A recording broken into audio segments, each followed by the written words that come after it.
In 1978, Formula One briefly stopped being a racing series. It turned into a Dyson product demo. Why? Because Brabham showed up with a car that was literally a vacuum cleaner. The BT46B, better known as the fan car, had a giant fan strapped to its back. Officially, the fan was for cooling the engine. In reality, it sucked air out from underneath the car. It glued itself to the track like a gecko on Red Bull. The thing looked absurd, but it made physics its personal playground. Niki Lauda drove it once. He won, comfortably. And when asked about the car, he smirked and said, "Yeah, I could have lapped the entire field if I wanted." That's the racing equivalent of dropping the controller mid-game because you're that far ahead. Even Lauda admitted the car felt boring to drive because it was too stable. Imagine being so fast, that domination feels dull. Rivals were furious. Lotus screamed it was cheating. Ferrari demanded answers. The FIA inspected it, shrugged and said, "Well, technically, it's legal." But then TV cameras caught mechanics sweeping piles of gravel, dust and even loose programs sucked up by the fan out of the Brabham garage. The thing wasn't just winning races, it was vacuuming up half of Sweden. The FIA panicked. The fan car was banned after a single race. Brabham's vacuum cleaner didn't just hoover up gravel, it hoovered an entire loophole out of F1 forever. It remains the shortest-lived but most devastatingly effective car in Grand Prix history. Lotus's double chassis monster. Colin Chapman, Lotus's resident evil genius, was never content with normal cheating. In 1981, he built the Lotus 88, a car with not one chassis but two. The inner chassis held the driver and suspension. The outer chassis, a flexible aerodynamic shell. It slammed itself to the ground at high speeds, turning the car into a rocket with wings. Basically, Chapman built a transformer years before Michael Bay ever did. On paper, it was genius. To the FIA, it was witchcraft. Rivals said the car was basically two cars stapled together. Lotus insisted it was perfectly legal. After all, nowhere in the rules did it say you couldn't run two chassis. Chapman's entire career was about exploiting those nowhere in the rules moments. The FIA disagreed. They banned it before it even raced. Chapman, furious, called the officials pathetic cowards and threatened to quit the sport. Journalists later said Chapman was so angry he nearly walked out of the paddock permanently. The car became legendary without ever turning a competitive lap. But the fallout was serious. F1 rewrote its entire aerodynamic rulebook, making sure no one could ever try a stunt like that again. The twin-chassis Lotus wasn't just banned, it was exiled from the sport's imagination. It lives on only as the greatest car never to race. In 1997, McLaren discovered that sometimes 3 pedals are better than 2. Their MP4/12 car had a mysterious brake steer system, an extra pedal that allowed the driver to brake just one rear wheel mid-corner. It meant the car could pivot on command, like pulling the handbrake in a go-kart, except at 200 miles per hour. The results were absurd. Mika Häkkinen and David Coulthard suddenly had cars that cornered like they were on rails while everyone else tiptoed around. Häkkinen even joked that it felt like having 4-wheel steering without the bills. Rivals couldn't explain it. Then, a photographer zoomed in on the cockpit and noticed the driver's left feet dancing on something unusual. The jig was up. Ferrari screamed bloody murder. The FIA investigated. McLaren argued, "Hey, it's just braking. Braking is legal." But the FIA decided it wasn't in the spirit of the rules. Translation: too clever, too dangerous, too banned. Within weeks, the third pedal was outlawed. McLaren's trick didn't just vanish, it rewrote the definition of what counted as a driver aid. It was the last time someone tried to win a championship by literally inventing a new way to use their feet. And to this day, the words brake steer still make Ferrari lawyers twitch. In 1992, Nigel Mansell won the World Championship in a car that might as well have come with a Nintendo controller. Williams had developed active suspension, a computer-controlled system that adjusted the car's ride height in real time. Oversteer? Fixed. Bumps? Gone. Perfect handling? Guaranteed. On track, the FW14B looked unfair. It glided over curbs like a hovercraft while rivals bounced around like shopping carts with a broken wheel. Engineers joked it was less of a race car and more of a low-flying jet. Mansell crushed the season so hard that other teams openly admitted they didn't even bother trying to catch up. Why waste millions when Williams had basically built the Millennium Falcon? Mansell won 9 races that year, often with absurd gaps, making the rest of the field look like extras in his highlight reel. But soon, drivers complained it wasn't racing anymore. It was engineering domination. Ayrton Senna famously said, "You can't fight computers with courage." The FIA eventually agreed. By 1994, active suspension was banned, along with a host of other electronic driver aids. Williams' genius creation wasn't just fast, it forced F1 to decide what the sport should actually be.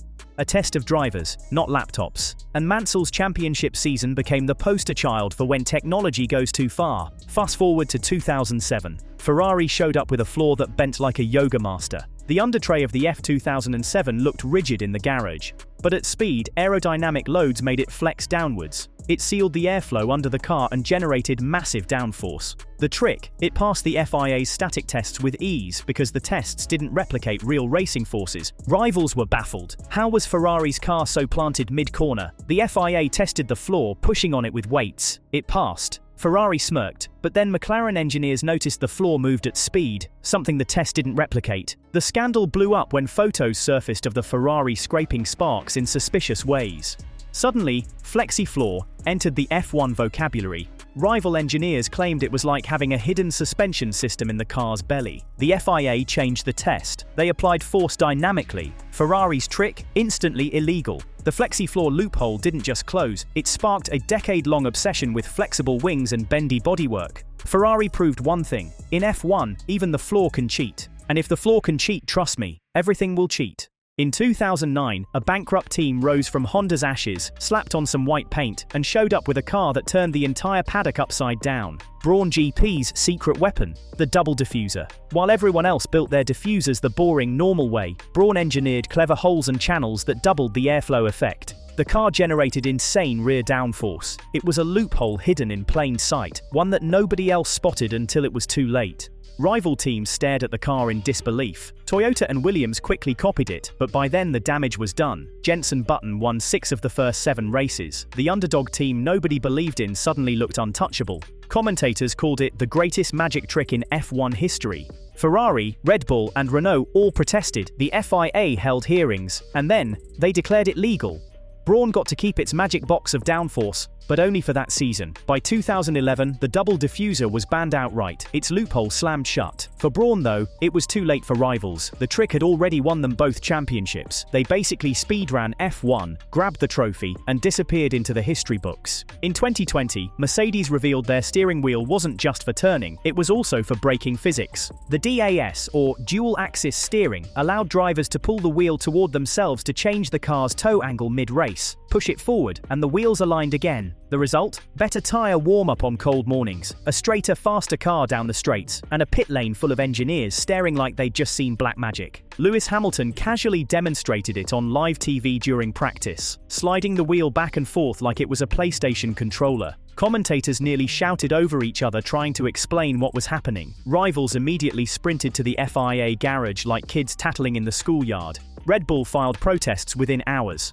Christian Horner claimed it was clearly illegal. Mercedes calmly replied, "The rules don't say you can't do it."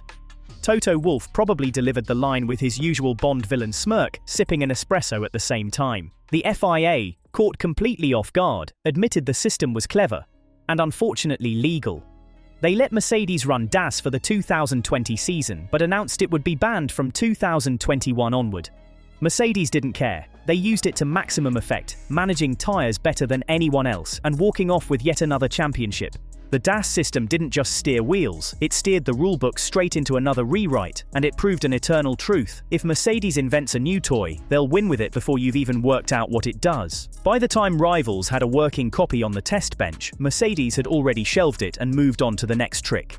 The DAS was gone in a year, but not before leaving F1 looking like it had been hacked by a steering wheel. It's 1994, and Ayrton Senna was convinced Benetton had a secret weapon. Their car launched off the line too perfectly. It exited corners like it was on rails, and it sounded suspiciously electronic. Senna accused them of running traction control, technology that was banned at the time. Benetton denied it. They swore up and down the car was legal, but when FIA investigators dug into the ECU software, they found something bizarre. A hidden menu. Buried deep in the code was an option labeled Launch Control. It could be activated if you knew the right sequence of button presses on the steering wheel. Basically a Konami cheat code for race cars. Up, up, down, down, left, right, B, start. And suddenly you've got perfect traction. The FIA couldn't prove Benetton actually used it in races. Officially, there was no punishment, but the suspicion was enough to overshadow their season. Rival engineers whispered that Benetton's mechanics were gaming the system like teenagers in an arcade. Even Senna, before his tragic accident, warned that something about the Benetton simply didn't add up. The fallout was massive. From then on, the FIA forced teams to hand over full ECU software and submit to rigorous checks. No more hidden menus, no secret keystrokes, no black boxes that could hold cheat codes. Electronics in F1 were suddenly treated like evidence in a criminal trial. Senna's suspicions were never fully proven, but they changed how F1 policed its technology forever. Benetton's cheat code car became the most infamous almost scandal in the sport's history, and to this day, fans still argue whether Michael Schumacher's first championship was powered by talent or by a secret menu only Benetton knew existed.